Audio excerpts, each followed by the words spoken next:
ನಮಸ್ಕಾರ ಮಿಥುನ ರಾಶಿಯವರೇ. ನವೆಂಬರ್ 2025 ಇದು ನಿಮಗೆ ಅವೇಕನಿಂಗ್ ಅಂದರೆ ಎಚ್ಚರದ ಬೆಳಕಿನ ತಿಂಗಳು. ಬಹಳ ದಿನಗಳಿಂದ ನಿಮ್ಮೊಳಗೆ ಚಿಂತೆ ಇತ್ತು, ಯಾವ ದಾರಿ ಸರಿ ಯಾವುದು ತಪ್ಪು ಅಂತ ಗೊತ್ತಾಗ್ತಾ ಇರಲಿಲ್ಲ. ಈ ತಿಂಗಳು ನಿಮಗೆ ಪ್ರಕೃತಿ ಅಂದರೆ ನಮ್ಮ ಯೂನಿವರ್ಸ್ ನಿಮಗೆ ಸ್ಪಷ್ಟ ಮಾರ್ಗ ತೋರಿಸ್ತಾ ಇದೆ. ಆಧ್ಯಾತ್ಮಿಕವಾಗಿ ನೀವು ಬೆಳೆದು ಮನಸ್ಸಲ್ಲಿ ಸ್ಪಷ್ಟತೆ ತರೋದಕ್ಕೆ ಇದು ಒಳ್ಳೆ ಸಮಯ. ಈ ಡಿವೈನ್ ಎನರ್ಜಿನ ಸ್ವೀಕರಿಸಬೇಕು ಅಂದರೆ ದಯವಿಟ್ಟು ಚಾನಲ್ಗೆ ಸಬ್ಸ್ಕ್ರೈಬ್ ಮಾಡ್ಕೊಳ್ಳಿ ಅಂತ ಕೇಳ್ಕೊತೀನಿ. ಮತ್ತು ಕಮೆಂಟ್ನಲ್ಲಿ ಬರೀರಿ ಶ್ರೀ ವಿಷ್ಣು ದೇವರು ನನ್ನೊಂದಿಗೆ ಇದ್ದಾರೆ ಅಂತ. ಯಾಕೆಂದರೆ ವಿಷ್ಣು ದೇವರೇ ಮಿಥುನ ರಾಶಿಯ ಆದಿದೇವತೆ. ಓಂ ನಮೋ ಭೂಮಂಡಲ ತೇಜಸ್ವಿಯೇ ನಮೋ ನಮಃ ಅಂದರೆ ಇದು ಶ್ರೀ ವಿಷ್ಣುಗೆ ಹೇಳುವಂತಹ ಒಂದು ಮಂತ್ರ, ಹಾಗೂ ಅವರನ್ನು ನಾವು ಹೊಗಳ್ತಾ ಇರೋ ರೀತಿ. 3 ಲೋಕಗಳು ಅಂದರೆ ಪೃಥ್ವಿ, ಆಕಾಶ ಮತ್ತು ಪಾತಾಳ ಲೋಕ, ಈ ಎಲ್ಲವಕ್ಕೂ ಶ್ರೀ ವಿಷ್ಣು ಭಗವಂತರೇ ದೇವರು ಮತ್ತು ಒಡೆಯ ಕೂಡ. ಮಿಥುನ ರಾಶಿಗೆ ಆದಿದೇವತೆ. ಅವರು ನಿಮ್ಮ ಬುದ್ಧಿನ ಮತ್ತು ನಿಮ್ಮ ಕಮ್ಯುನಿಕೇಷನ್ ಸ್ಕಿಲ್ಸ್ನ ಮತ್ತು ನಿಮ್ಮ ಜ್ಞಾನಕ್ಕೆ ಆಶೀರ್ವಾದ ಕೊಡ್ತಾರೆ. ಈ ತಿಂಗಳು ಅಂದರೆ ನವೆಂಬರ್ ತಿಂಗಳು ಮಿಥುನ ರಾಶಿಯವರಿಗೆ ಆಳವಾಗಿರೋ ಆತ್ಮವಿಶ್ವಾಸ ಮತ್ತು ಮನಸ್ಸಿನಲ್ಲಿ ಸ್ಪಷ್ಟತೆಯನ್ನು ಕೊಡುತ್ತೆ. ಹಳೆಯ ಗೊಂದಲಗಳು, ತಪ್ಪು ನಿರ್ಧಾರಗಳು ಅಥವಾ ನೀವು ಅಸ್ಥಿರತೆಯಿಂದ ಅಂದರೆ ಡಿಸಿಷನ್ನ ಹೇಗೆ ತಗೊಳ್ಳುವಂತಹ ನಿಮ್ಮ ಗೊಂದಲಗಳು ಮಾಯ ಆಗುತ್ತೆ. ಈ ಬಾರಿ ನೀವು ಎಲ್ಲರನ್ನ ಖುಷಿಪಡಿಸೋಕ್ಕೆ ಅಲ್ಲ, ಈ ತಿಂಗಳಲ್ಲಿ ನಿಮ್ಮ ಆತ್ಮನ ತೃಪ್ತಿಪಡಿಸ್ಕೊಳ್ಳೋಕ್ಕೆ ನಿರ್ಧಾರ ತಗೋತಾ ಇದ್ದೀರಾ. ನಿಮ್ಮ ಮಾತು, ನಿಮ್ಮ ಮನಸ್ಸು, ನಿಮ್ಮ ದೃಷ್ಟಿ ಇವೆಲ್ಲವೂ ಹೊಸ ದಿಕ್ಕಿನಲ್ಲಿ ಬೆಳಗ್ತಾ ಇದೆ. ಯೂನಿವರ್ಸ್ ಹೇಳುತ್ತೆ ನಿಮ್ಮ ಮಾತಿನ ಮಾಯೆ ಇದೆ, ನಿಮ್ಮ ಮಾತಿನ ಮಾಯೆಯಲ್ಲಿ ನೀವು ಸತ್ಯದ ಮಾರ್ಗದಲ್ಲಿ ನಡೀತೀರಾ ಅಂತ. ನೀವು ಈ ತಿಂಗಳಲ್ಲಿ ಅಂದರೆ ನವೆಂಬರ್ ತಿಂಗಳಲ್ಲಿ ತುಂಬ ಒಳ್ಳೆ ನಿರ್ಧಾರಗಳನ್ನು ತಗೊಂಡು ಮುಂದೆ ನಡೀತೀರಾ. ನವೆಂಬರ್ ತಿಂಗಳಲ್ಲಿ ನಿಮ್ಮ ವೃತ್ತಿ ಜೀವನ ಮತ್ತು ಹಣಕಾಸು ಜೀವನದಲ್ಲಿ ಸ್ವಲ್ಪ ಚೇಂಜಸ್ ಇದೆ. ಅಂದರೆ ಕಮ್ಯುನಿಕೇಷನ್ ಮತ್ತು ಪ್ರೆಸೆಂಟೇಷನ್ ಮುಖ್ಯ ಪಾತ್ರ ವಹಿಸುತ್ತೆ. ನೀವು ಏನು ಮಾಡ್ತೀರಾ ಅನ್ನೋದಕ್ಕಿಂತ ಹೇಗೆ ಹೇಳ್ತೀರಾ ಅನ್ನೋದು ಮುಖ್ಯ ಆಗುತ್ತೆ. ಹಾಗೆ ನೀವು ಹೇಗೆ ವ್ಯಕ್ತಪಡಿಸೋದನ್ನು ನೀವು ತುಂಬ ಗಂಭೀರವಾಗಿ ತಗೊಳ್ಬೇಕು. ಹೊಸ ಪ್ರಾಜೆಕ್ಟ್ ಆಗಲಿ, ಟೀಮ್ ಕೊಲಾಬ್ರೇಷನ್ ಇರಲಿ ಅಥವಾ ಆನ್ಲೈನ್ ಆಪರ್ಚುನಿಟಿಗಳು ಬರ್ತಿರೋದಿರಲಿ, ಎಲ್ಲದು ಬರುತ್ತೆ. ಬಟ್ ಅದನ್ನು ನೀವು ಹೇಗೆ ರಿಸೀವ್ ಮಾಡಿಕೊಂಡು ಅದನ್ನು ಹೇಗೆ ಇನ್ನೊಬ್ಬರಿಗೆ ಪ್ರೆಸೆಂಟೇಷನ್ ಕೊಡ್ತೀರಾ, ಈ ಸಬ್ಜೆಕ್ಟ್ ನಿಮಗೆ ತುಂಬ ಮುಖ್ಯ ಆಗುತ್ತೆ. ಹಣಕಾಸಿನಲ್ಲಿ ಚಿಕ್ಕ ಲಾಭಗಳು ಕಾಣಿಸ್ತಾ ಇದೆ. ಫ್ರೀಲ್ಯಾನ್ಸ್ ಅಥವಾ ಕ್ರಿಯೇಟಿವ್ ಕೆಲಸಗಳು ಯಾರಾದರೂ ಮಾಡ್ತಾ ಇದ್ದರೆ ಅದರಲ್ಲಿ ಸ್ವಲ್ಪ ಹಣ ಬರುವಂತಹ ಸಾಧ್ಯತೆ ಇದೆ.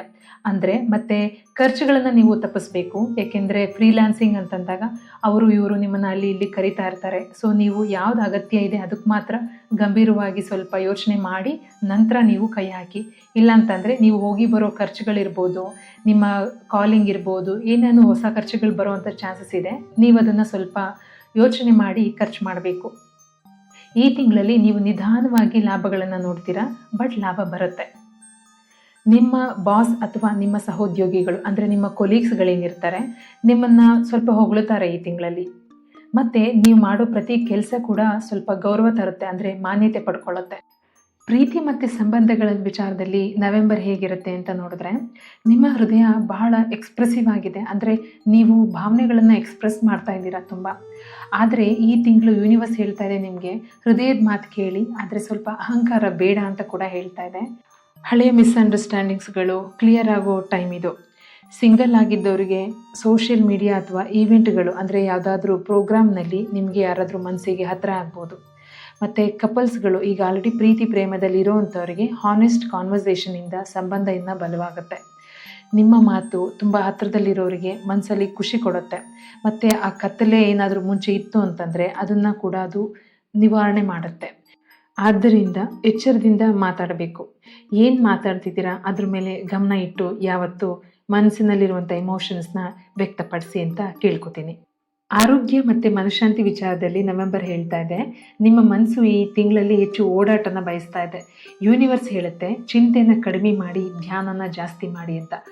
ಸೂರ್ಯನ ಬೆಳಕಿನ ಟೈಮ್ನಲ್ಲಿ ಗಾರ್ಡನ್ನಲ್ಲಿ ಅಥವಾ ನಿಮ್ಮ ಮನೆಯ ಟೆರೇಸ್ನಲ್ಲಿ ಆದಷ್ಟು 10 ನಿಮಿಷ ವಾಕ್ ಮಾಡಿ ಬರಿಗಾಲಲ್ಲಿ. ಹಾಗೆ ಹಸಿರು ಮತ್ತು ನೀಲಿ ಕಲರ್ ಬಟ್ಟೆಗಳನ್ನು ನೀವು ಧರಿಸೋದ್ರಿಂದ ನಿಮ್ಮ ಥ್ರೋಟ್ ಚಕ್ರ ಅಂದರೆ ಕಮ್ಯುನಿಕೇಷನ್ ಎನರ್ಜಿ ಇರುವಂತಹ ನಿಮ್ಮ ವಿಶುದ್ಧ ಚಕ್ರ ಸಮತೋಲನ ಆಗುತ್ತೆ. ಸಂಗೀತ ಅಥವಾ ಬರವಣಿಗೆ ಏನಾದರೂ ನಿಮ್ಗೆ ಇಷ್ಟ ಇದ್ದರೆ ದಯವಿಟ್ಟು ಅದನ್ನು ಅಭ್ಯಾಸವಾಗಿದ್ದರೆ ಅದನ್ನು ಮುಂದುವರಿಸ್ಕೊಳ್ತಾ ಹೋಗಿ. ಪ್ರಾರ್ಥನೆಗಳನ್ನು ಮಾಡಿ ಮನಸ್ಸು ಶಾಂತಿಯಾಗಿರುತ್ತೆ ಅಂತ ಹೇಳ್ತಾರೆ. ಆತ್ಮವಿಶ್ವಾಸನ ನೀವು ತುಂಬಿಕೊಳ್ಬೇಕು. ನಿಮ್ಮ ಆತ್ಮನೇ ನಿಮ್ಮ ಔಷಧಿ. ಹಾಗೆ ಆಧ್ಯಾತ್ಮಿಕ ಮಾರ್ಗದರ್ಶನ ಏನು ಹೇಳ್ಬೋದು, ನವೆಂಬರ್ ಹೇಳ್ತಾ ಇದೆ ವಿಷ್ಣು ದೇವರ ಆಶೀರ್ವಾದನ ನೀವು ಪಡ್ಕೊಳ್ಳೋದು ತುಂಬ ಅಗತ್ಯ ಇದೆ. ಸ್ಪಷ್ಟವಾಗಿ ಕಾಣಿಸ್ತಾ ಇದೆ ವಿಷ್ಣು ದೇವರ ಆಶೀರ್ವಾದ ನಿಮಗೆ ಬೇಕೇ ಬೇಕು ಅಂತ. ಗುರುವಾರದ ದಿನ ದೇವರಿಗೆ ತುಳಸಿ ಎಲೆನ ಅರ್ಪಿಸಿ ಓಂ ನಮೋ ನಾರಾಯಣಾಯ ಅಂತ ಜಪ ಮಾಡಿ 108 ಸರ್ತಿ ಮಾಡೋದು ತುಂಬ ಒಳ್ಳೆಯದು. ಹಾಗೆ ನಿಮ್ಮ ಮನಸ್ಸಿನ ಗೊಂದಲಗಳು ಸರಿಯಾಗಿ ಮೀನ್ಸ್ ನಿಮಗೆ ಕನ್ಫ್ಯೂಷನ್ ಆಗದಲ್ಲೇ ಇರೋ ಥರ ನೋಡ್ಕೊಳ್ಳಿ. ಯಾವಾಗಲೂ ನೀವು ಒಳ್ಳೆ ದಾರಿ ಹಿಡಿದಾಗ ನಿಮ್ಮನ್ನು ಕೆಟ್ಟ ದಾರಿಗೆ ಎಳೆಯುವಂಥ ಎಲ್ಲ ತಡೆಗಳು ಬಂದೇ ಬರುತ್ತವೆ. ಈಗ ಓಂ ನಮೋ ನಾರಾಯಣಾಯ ಮಾಡಬೇಕಾದ್ರೆ ನಾನು ಯಾಕೆ ಈ ಮಂತ್ರ ಹೇಳಬೇಕು, ಇದರಿಂದ ನನಗೇನು ಯೂಸ್ ಆಗುತ್ತೆ, ಈ ಥರ ಎಲ್ಲ ನೆಗೆಟಿವ್ ಥಾಟ್ಸ್ ಬರುತ್ತೆ. ದಯವಿಟ್ಟು ಅದಕ್ಕೆ ಆಸ್ಪದ ಕೊಡಬೇಡಿ. ನಿಮಗೆ ಏನಿದೆ ನಿಮಗೆ ಅದನ್ನು ಸರಿ ಆಗೇ ಆಗುತ್ತೆ ಅಂತ ಹೇಳ್ಬಿಟ್ಟು ನೀವು ಅದ್ರ ಮೇಲೆ ನಂಬಿಕೆ ಇಟ್ಕೊಂಡು ನೀವು ಮುಂದುವರೆದ್ರೆ ಖಂಡಿತ ಆಗುತ್ತೆ. ಭಗವದ್ಗೀತೆ ಶ್ಲೋಕ ಹೇಳುತ್ತೆ, ಮನಸ್ಸನ್ನು ನಿಗ್ರಹಿಸಿದ್ರೆ ಆತ್ಮನೇ ನಿಮ್ಮ ಸ್ನೇಹಿತ ಆಗುತ್ತೆ ಅಂತ. ಹೀಗಾಗಿ ಚಂಚಲ ಮನಸ್ಸನ್ನು ಶಾಂತಗೊಳಿಸಿ, ಆ ಶಾಂತಿಯೊಳಗೆ ಉತ್ತರ ಸಿಗುತ್ತವೆ. ಶುಭ ಬಣ್ಣ ಮತ್ತು ದಿನಗಳು ಸಂಖ್ಯೆ ಯಾವಿದೆ ಅಂತಂದರೆ ಬಣ್ಣಗಳು ಹಸಿರು ಮತ್ತು ಹಾಲಿನ ನೀಲಿ ಬಣ್ಣ. ಶುಭ ದಿನಗಳು 5ನೇ ತಾರೀಕು, 14ನೇ ತಾರೀಕು, 23ನೇ ತಾರೀಕು ನವೆಂಬರ್. ಶುಭ ಸಂಖ್ಯೆ ಬಂದು 3 ಮತ್ತು 5 ಇದೆ. ನಿಮಗೆ ಈ ತಿಂಗಳಲ್ಲಿ ಅಂದರೆ ನವೆಂಬರ್ ತಿಂಗಳಲ್ಲಿ ಏನಾದರೂ ದುಃಖ ಅನ್ನಿಸ್ತಾ ಇದೆ, ಏನು ನನಗೆ ಇಲ್ಲಿ ಕೆಲಸಗಳನ್ನ ಮಾಡೋಕ್ಕಾಗ್ತಾ ಇಲ್ಲ ಅಂತ ನಿಮಗೇನಾದರೂ ಲೋ ಫೀಲಿಂಗ್ ಆದಾಗ ಈ ಲೈನ್ನ ಹೇಳ್ಕೊಳ್ಳಿ. ನನ್ನ ಮಾತು ಬೆಳಕನ್ನು ತರ್ತಾ ಇದೆ, ನನ್ನ ಮನಸ್ಸು ಶಾಂತಿನ ಹರಡ್ತಾ ಇದೆ. ಇದನ್ನು 11 ಸಾರ್ತಿ ಪ್ರತಿದಿನ ಹೇಳ್ಕೊಳ್ಳಿ. ಮಿಥುನ ರಾಶಿಯವರೇ, ನವೆಂಬರ್ ನಿಮಗೆ ಮನಸ್ಸಿನಲ್ಲಿ ಕ್ಲಾರಿಟಿ ಕೊಡ್ತಾ ಇದೆ, ಮಾತಿನಲ್ಲಿ ಶಕ್ತಿ ಕೊಡ್ತಾ ಇದೆ, ಆತ್ಮಶಾಂತಿನ ತರ್ತಾ ಇದೆ. ನಿಮಗೆ ಏನಾದರೂ ಹೀಲ್ ಮಾಡಬೇಕು ನಿಮ್ಮನ್ನು ನೀವು ಅಂದ್ಕೊಂಡ್ರೆ ಖಂಡಿತ ನೀವು ನವೆಂಬರ್ ತಿಂಗಳಲ್ಲಿ ಮಾಡ್ಕೋತೀರಾ. ನಿಮ್ಮನ್ನು ನೀವು ಹೀಲ್ ಮಾಡ್ಕೊಂಡ ಹಾಗೆ ಯಾರಾದರೂ ಕೂಡ ನಿಮ್ಮನ್ನ ಜೀವನದಲ್ಲಿ ಹೀಲ್ ಮಾಡಲಿಕ್ಕೆ ಬಂದೇ ಬರ್ತಾರೆ. ಆ ಶಕ್ತಿ ಪರಸ್ಪರವಾಗಿ ವಿನಿಮಯ ಆಗೇ ಆಗುತ್ತೆ. ಹೀಗಾಗಿ ನಿಮ್ಮ ಮಾತನ್ನು ಬೆಳಕಿನ ಥರ ನೀವು ಬಳಸ್ಕೊಳ್ಬೇಕಾಗತ್ತೆ ಮತ್ತು ಅದನ್ನು ನೀವು ನಂಬಿ ಕೂಡ. ವಿಷ್ಣು ದೇವರು ನಿಮಗೆ ದಾರಿ ಖಂಡಿತ ತೋರಿಸ್ತಾರೆ. ಅಥವಾ ನೀವು ಯಾವ ದೇವರನ್ನ ಇಷ್ಟಪಡ್ತೀರೋ ಆ ದೇವರು ನಿಮಗೆ ದಾರಿ ತೋರಿಸ್ತಾರೆ. ಇಲ್ಲಿ ನಿಮ್ಮ ಬಾಯಿ ಮಾತು ಮತ್ತು ನಿಮ್ಮ ವಿಧಿಯ ಬೀಗ, ಈ ಮಾತನ್ನ ಮಾತ್ರ ನೀವು ನೆನ್ಪಿಟ್ಕೊಳ್ಬೇಕು. ನೀವೇನು ಮಾತಾಡ್ತಾ ಇದ್ದೀರಾ ಇದ್ರ ಮೇಲೆ ನೀವು ಯಾವತ್ತೂ ನೀವು ಗಮನ ಇಟ್ಕೊಂಡಿದ್ದೆ ಆಯ್ತಲ್ಲಿ ನವೆಂಬರ್ ತಿಂಗಳು ನಿಮಗೆ ತುಂಬ ಸುಂದರವಾಗಿದೆ. ಮತ್ತು ಮಿಥುನ ರಾಶಿಯವರೇ, ಈ ರೀಡಿಂಗ್ ನಿಮಗೆ ಸ್ಪಷ್ಟತೆ ಮತ್ತು ಶಾಂತಿ ತಂದಿದ್ರೆ ದಯವಿಟ್ಟು ವಿಡಿಯೋನ ಲೈಕ್ ಮಾಡಿ, ಶೇರ್ ಮಾಡಿ ಮತ್ತು ಕಮೆಂಟ್ನಲ್ಲಿ ಬರೀರಿ ಶ್ರೀ ವಿಷ್ಣು ದೇವರು ನನ್ನೊಂದಿಗೆ ಇದ್ದಾರೆ ಅಂತ. ಮುಂದಿನ ರಾಶಿ ಕಟಕ. ಈ ಕಟಕ ರಾಶಿಯ ಬಗ್ಗೆ ರೀಡಿಂಗ್ಸ್ ಬರ್ತಾ ಇದೆ. ನಿಮ್ಮ ಪ್ರೀತಿ ಮತ್ತು ಆಶೀರ್ವಾದವೇ ನನಗೆ ಪ್ರೇರಣೆ. ಇಷ್ಟು ಹೊತ್ತು ವಿಡಿಯೋನ ಕೇಳಿಸ್ಕೊಂಡಿದ್ದಕ್ಕಾಗಿ ಥ್ಯಾಂಕ್ ಯು. ಮತ್ತು ನಿಮಗೇನಾದರೂ ವಿಡಿಯೋನಲ್ಲಿ ಇಷ್ಟ ಆಗದಲ್ಲೇ ಇರುವಂಥದ್ದು ಅಂದರೆ ಕೆಲವೊಂದು ಸರ್ತಿ ನಾವು ವಿಷ್ಣು ದೇವ್ರನ್ನ ಪೂಜೆ ಮಾಡಿ ಅಂತ ಹೇಳಿರ್ತೀವಿ. ಇಲ್ಲಿ ಮುಸ್ಲಿಮ್ಸ್ ಅಥವಾ ಕ್ರಿಶ್ಚಿಯನ್ಸ್ ನಿಮಗೆ ಇಷ್ಟ ಆಗದೇ ಇರ್ಬೋದು. ದಯವಿಟ್ಟು ನಿಮಗೆ ಇಷ್ಟ ಆಗಿಲ್ಲ ಅಂತಂದರೆ ಇದನ್ನು ದಯವಿಟ್ಟು ಅಲ್ಲೇ ಬಿಟ್ಬಿಡಿ. ನಿಮಗೆ ಇಷ್ಟ ಆಗುವಂತಹ ದೇವರನ್ನು ದಯವಿಟ್ಟು ಪ್ರಾರ್ಥನೆ ಮಾಡಿ ಅಂತ ಕೇಳ್ಕೊತೀನಿ. ಹಾಗೆ ನೀವು ತುಂಬ ವೀಡಿಯೋಸ್ಗಳನ್ನು ನೋಡಿ ಎಲ್ಲ ವೀಡಿಯೋನಲ್ಲೂ ನೆಗೆಟಿವ್ ಆಗಿ ಹೇಳ್ತಾರೆ ಅಂತ ನೀವೇನಾದ್ರು ಅಂದ್ಕೊಂಡಿದ್ರೆ ದಯವಿಟ್ಟು ನನ್ನ ವೀಡಿಯೋನಲ್ಲಿ ನಿಮಗೆ ಯಾವುದೇ ಥರ ನೆಗೆಟಿವ್ ಬರಲ್ಲ. ನೆಗೆಟಿವ್ ಇದ್ದರೂ ಕೂಡ ಅದನ್ನು ನಾನು ಪಾಸಿಟಿವ್ ಆಗಿ ನಿಮಗೆ ಅರ್ಥ ಮಾಡಿಸೋದಕ್ಕೆ ಟ್ರೈ ಮಾಡಿದ್ದೀನಿ ಅಂತ ಅನ್ಕೋತೀನಿ. ನಿಮಗೆ ನನ್ನ ಟ್ರೈ ಮತ್ತು ನನ್ನ ರೀಡಿಂಗ್ ನಿಮಗೆ ತುಂಬ ಖುಷಿಯಾಯಿತು ಅಂತಂದರೆ ಮಾತ್ರ ನೀವು ನನ್ನ ಚಾನಲ್ಗೆ ಸಬ್ಸ್ಕ್ರೈಬ್ ಮಾಡ್ಕೊಳ್ಳಿ ಅಂತ ಕೇಳ್ಕೊತೀನಿ.